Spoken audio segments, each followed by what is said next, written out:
العالمين الصلاة والسلام على أشرف الأنبياء والمرسلين سيدنا ونبينا وحبيبنا وشفيعنا ومولانا محمد وعلى آله وصحبه أجمعين. أعوذ بالله من الشيطان الرجيم. بسم الله الرحمن الرحيم. إلا تنصروه فقد نصره الله إذ أخرجه الذين كفروا ثاني اثنين إذ هما في الغار إذ يقول لصاحبه لا تحزن إن الله معنا. صدق الله العظيم. بھائیوں اور دوستوں، گزشتہ ہفتے حضرات صحابہ رضوان اللہ علیہم اجمعین کے تعلق سے کچھ باتیں بیان کی گئی تھی. حضرات صحابہ کا جو مقام و مرتبہ ہے، اللہ تعالیٰ نے اپنے کلام پاک میں جن کے متعلق یہ گواہی دی کہ اللہ مجھ سے راضی ہو گیا اور وہ اللہ سے راضی ہوئی. متعدد آیات کے اندر مہاجرین، انصار اور پھر اس کے بعد ایمان لانے والے حضرات صحابہ کی تعریف و توصیف کی گئی.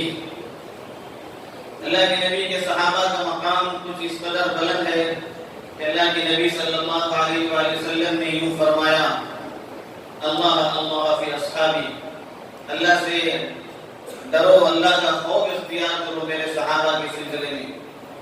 اور پھر آگے فرمایا: فمن احبهم فبحبی احبهم ومن ابغضهم فببغضی ابغضهم. جس نے ان سے محبت کی اس نے مجھ سے محبت کے نتیجے میں ان سے محبت کی ہے. جس نے ان سے نفرت کی، بغض رکھا، اس نے مجھ سے نفرت کی وجہ سے ان سے نفرت رکھی.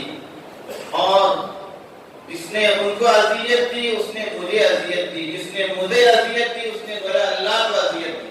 ومن آذانی فقد آذى اللہ، اور جس نے اللہ کو اذیت دی اللہ ان کی ضرور گرفت فرمائے. یہ ہے حضرات صحابہ کا مختصراً بیان کیا جانے والا مقام. حضرات صحابہ میں سیدنا ابوبکر صدیق رضی اللہ عنہ سب سے بلند ترین مقام پر فائز ہوئے. حضرت ابوبکر رضی اللہ عنہ جن کا نام عبداللہ اور ان کے والد کا نام عثمان بن ابی قحافہ بیان کیا جاتا ہے، ابو بکر کے نام سے معروف و مشہور ہوئے. اللہ کے نبی صلی اللہ علیہ وآلہ وسلم پر اولین ایمان لانے والوں میں حضرت ابوبکر صدیق رضی اللہ عنہ. بچوں میں ابھی جوان بچوں میں جو بچے ایمان لائے اس میں حضرت علی تھے، لیکن جوانوں میں سب سے پہلے جنہوں نے اللہ کے نبی کی رسالت کو، نبوت کو قبول کیا، اللہ کے نبی کو اللہ کا نبی مانا، وہ سیدنا ابوبکر صدیق رضی اللہ عنہ. ان کے فضائل و مناقب اس قدر ہیں کہ حضرات محدثین نے ان صحابہ کے الگ الگ سے مناقب نقل کیے ہیں. حضرت ابوبکر صدیق رضی اللہ عنہ کے مناقب خصوصیت کے ساتھ بیان کیے ہیں دوسرے صحابہ کی طرف. امت کے اندر اہل سنت والجماعت کے اندر اس بات پر اتفاق ہے کہ انبیاء و مرسلین کے بعد سب سے بلند مقام حضرات صحابہ کا. حضرات صحابہ میں سب سے بلند مقام ابوبکر صدیق رضی اللہ عنہ ہے.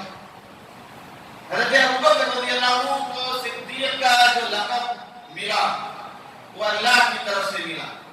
اللہ کے نبی صلی اللہ علیہ وآلہ وسلم نے ان کے لیے صدیق کا لقب منتخب فرمایا. حضرت صدیق اکبر رضی اللہ عنہ تمام لوگ جب انکار کرتے ہیں تو اللہ کے نبی کے یہ صحابی حضرت ابوبکر صدیق اللہ کے نبی کی تائید کرتے ہیں، ان کی مدد فرماتے ہیں اور ان کے لیے اپنا سب کچھ نچھاور کر دیتے ہیں. تمام صحابہ کا مقام یہ تھا کہ اللہ کے نبی صلی اللہ علیہ وآلہ وسلم نے جب بھی دین کے لیے، جہاد کے لیے کسی طرح کی قربانی کا مطالبہ کیا، ہر صحابی نے اپنی طاقت کے بقدر بلکہ اپنی طاقت سے بڑھ کر اللہ کے راستے میں مال کو خرچ کیا. ابوبکر صدیق رضی اللہ عنہ وہ صحابی ہیں جنہوں نے تمام صحابہ میں سب سے بڑھ کر اللہ کے نبی صلی اللہ علیہ وآلہ وسلم کا ساتھ دیا. اسی لیے اللہ کے نبی صلی اللہ علیہ وسلم نے ایک دفعہ فرمایا: مجھے کسی آدمی کے مال نے اس قدر نفع نہیں پہنچایا جس قدر نفع مجھے ابوبکر صدیق کے مال نے پہنچایا، اور ان کی محبت نے جس قدر مجھے نفع پہنچایا. میں کسی کے مال یا کسی کے ساتھ دینے کا بدلہ دنیا میں سب کا میں نے بدلہ دے دیا، لیکن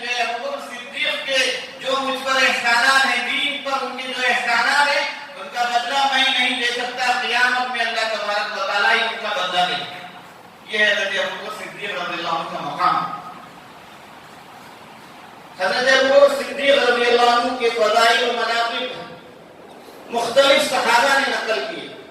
ایک دفعہ اللہ کے نبی صلی اللہ علیہ وآلہ وسلم سے پوچھا گیا من احب الناس الیک، آپ کے نزدیک سب سے محبوب کون ہے؟ فرمایا حضرت عائشہ ام المؤمنین. پھر پوچھا ان کے بعد کن کا نمبر ہے؟ فرمایا ابوہا، ان کے والد ابو بکر، وہ مجھے سب سے زیادہ محبوب. اللہ کے نبی صلی اللہ علیہ وسلم نے ایک دفعہ فرمایا لو كنت متخذا خلیلی لاتخذت ابا بکر خلیلا، اگر میں اپنے لیے کسی کو دوست خلیل بنا لیتا تو ابو بکر کو اپنا دوست بنا لیتا. لیکن اسلام کی وجہ سے جو دوستی ہے وہ دوستی برقرار ہے. پھر آپ نے فرمایا مسجد نبوی کے اندر آنے کے لیے سبوں نے جو اپنے لیے راستے بنائے ہیں، سب کے الگ الگ دروازے تھے، فرمایا تمام دروازوں کو بند کرو ابوبکر صدیق کے دروازے کے علاوہ، سب کے دروازوں کو بند کرو، سب ایک ہی دروازے سے آئے. لیکن ابوبکر نے اپنے لیے جو دروازہ تجویز کیا وہ دروازے کو باقی. مرض الوفات میں اللہ کے نبی صلی اللہ علیہ وآلہ وسلم نے آپ کی پیشانی مبارک پر پٹی بنی ہوئی تھی. آپ نے حکم دیا مروا ابا بکر ان یصلی بالناس او کما قال صلی اللہ علیہ وسلم، فرمایا کہ ابو بکر کو کہو کہ لوگوں کی امامت کریں. یہاں آپ اشارہ دے رہے ہیں کہ میرے بعد خلافت انہی کو حاصل ہوگی. ابو بکر صدیق رضی اللہ عنہ وہ صحابی ہیں جو اپنی تجارت مکہ مکرمہ میں کرتے تھے، کافی بڑی تجارت کرتے تھے، مالدار لوگوں میں سے تھے.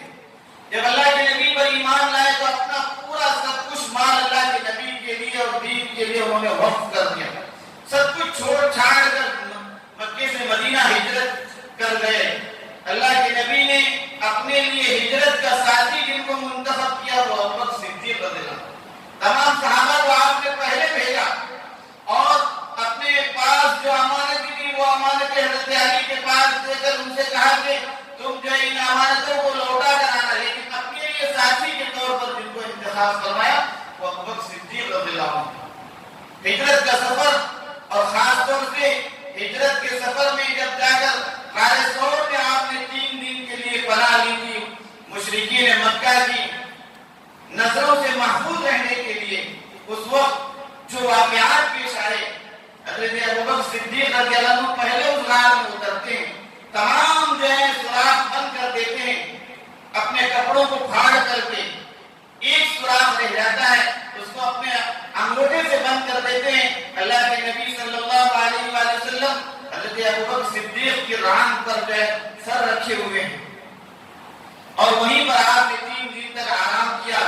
اسی وقت مشرکین مکہ تلاش کرتے ہوئے غار کے دہانے تک پہنچے. اس وقت حضرت ابوبکر رضی اللہ عنہ خود خوف کھا گئے، کہنے لگے اے اللہ کے نبی صلی اللہ علیہ وسلم اگر انہوں نے اپنے قدموں کی طرف نظر کر لی یہ ہم ان کو نظر آ جائیں گے. تو اس وقت اللہ کے نبی صلی اللہ علیہ وسلم نے فرمایا تم کیا گمان کرتے ہو کہ ہمارے 2 کے ساتھ جو تیسرا ہے وہ اللہ، ہم 2 نہیں ہیں، ہمارے ساتھ اللہ. قرآن پاک کے اندر اس کو بیان کیا ہے الا تنصروه فقد نصره اللہ. تمہیں اپنے نبی کی مدد کرنی ہے، اپنے نبی کی مدد اللہ نے خود کی ہے. اذ اخرجه الذين كفروا، جب کفار نے ان کو اپنے علاقے سے نکال دیا تھا. ثانی اثنین اذ هما فی الغار، 2 میں سے ایک ہوتی. ثانی اثنین ابوبکر صدیق رضی اللہ عنہ اور اللہ کے نبی صلی اللہ علیہ وسلم، صرف 2. قرآن پاک میں بطور خاص اس واقعے کو ذکر کیا ہے. اذ یقول لصاحبہ لا تحزن ان اللہ معنا، 2 میں سے ایک اللہ کے نبی اپنے ساتھی ابوبکر سے کہہ رہے تھے تم غم نہ کرنا اللہ ہمارے ساتھ ہے. فانزل اللہ سکینتہ، پھر اللہ نے ان پر سکون نازل کیا، سکونت نازل کی، رحمت نازل کی اور ان کفار مکہ کے ظلم و ستم سے آپ کو محفوظ رکھا، ان کی ادارسانیوں سے آپ کو محفوظ رکھا. پھر وہ پورا سفر ہجرت کا جو ہے حضرت ابوبکر صدیق کی معیت میں مکے سے مدینے تک ہوا.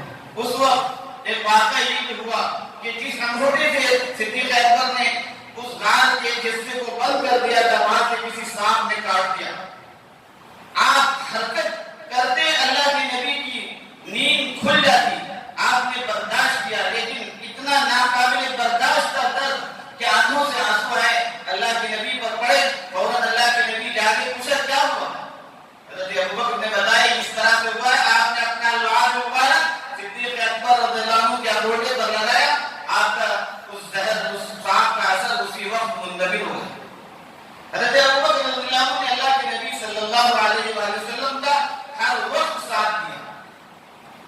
جنگ بدر سے لے کر تمام غزوات میں اللہ کے نبی صلی اللہ علیہ وسلم کے ساتھ ہیں.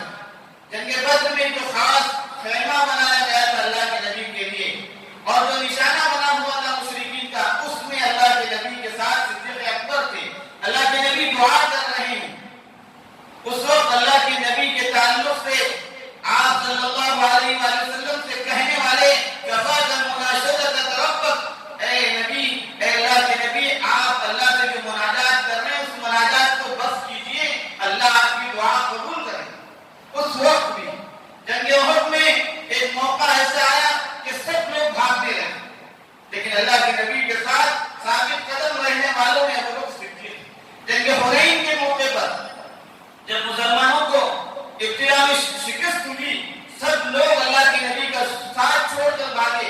چند لوگ جو آپ کے ساتھ تھے اس میں ابو بکر صدیق رضی اللہ عنہ. اللہ کے نبی کے بعد حضرت ابو بکر صدیق رضی اللہ عنہ نے جو دین کی خدمت کی ہے، اسلام کی جو اعانت کی ہے، اپنی جان سے، اپنے مال سے، اس کی کوئی مثال نہیں پیش کرتا.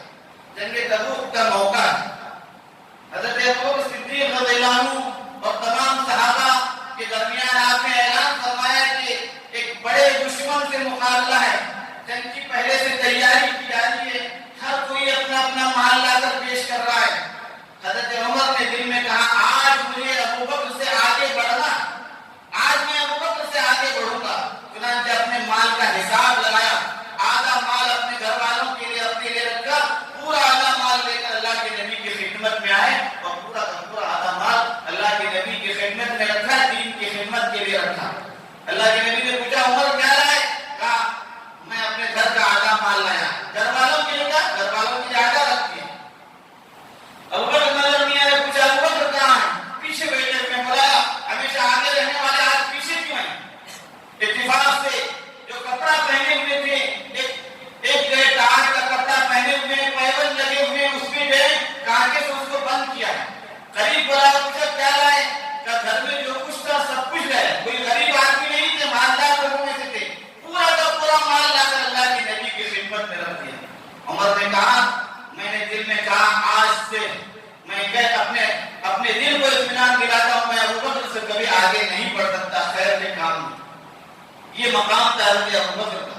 اسی وقت بعض روایات میں آتا ہے کہ حضرت جبریل امین آئے اور وہ جو کپڑا پہنے ہوئے تھے اس پر اللہ کے نبی صلی اللہ علیہ وسلم کے پاس حضرت جبریل امین نے اللہ کا سلام پہنچایا اور یہ پوچھا کہ ابو بکر اس حال میں اللہ سے راضی ہیں؟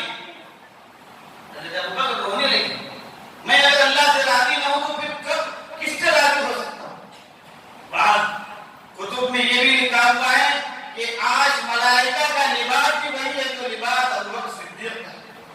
بزرگوں اور بھائیوں، صدیق اکبر رضی اللہ عنہ نے اللہ کے نبی صلی اللہ علیہ وسلم کے وصال کے بعد جب آپ کے ہاتھ پر خلافت کی بیعت کی گئی، سقیفہ بنو ساعدہ میں حضرات صحابہ جمع تھے، انصار و مہاجرین جمع تھے.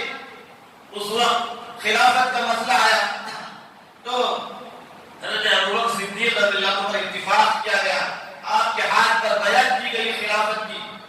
پھر آپ نے خلافت کے بعد جو فتنے کھڑے ہوئے تھے، مرتدین کا فتنہ اور بہت سے فتنے، مسیلمہ کذاب کا فتنہ، ان سب فتنوں کی آپ نے بہتری کی اور ان تمام فتنوں کو آپ نے ختم فرمایا. پھر اسی طرح سے آپ نے اپنے دور خلافت میں عراق اور شام کی فتوحات کے لیے فوجیں روانہ کی، وہاں کے بہت سے علاقوں کو فتح کیا. قرآن پاک کے جمع کا کام حضرت ابو بکر صدیق رضی اللہ عنہ کے زمانے میں ہوا. صحابہ کو جمع فرمایا، عمر رضی اللہ عنہ کو، دوسرے اکابر صحابہ کو جمع فرمایا، ان کے سامنے تجویز رکھی کہ قرآن پاک کی آیتیں لوگوں کے پاس لکھی ہوئی الگ الگ ہیں، اس کو ایک جگہ جمع کرنا چاہیے. حضرت عمر فرماتے ہیں میرا ذہن اس کی طرف تیار نہیں تھا، لیکن ابو بکر رضی اللہ عنہ نے مجھے سمجھایا کہ اس کے اندر خیر ہے. پھر حضرت ابو بکر رضی اللہ عنہ کے حکم سے قرآن پاک کی جو آیات مختلف لوگوں کے پاس لکھی ہوئی جمع تھی، اس کو ایک مصحف بھی جمع کر دیا. ایسے اتنے مناقب اور اتنے فضائل حضرت ابو بکر رضی اللہ عنہ کے کہ حضرت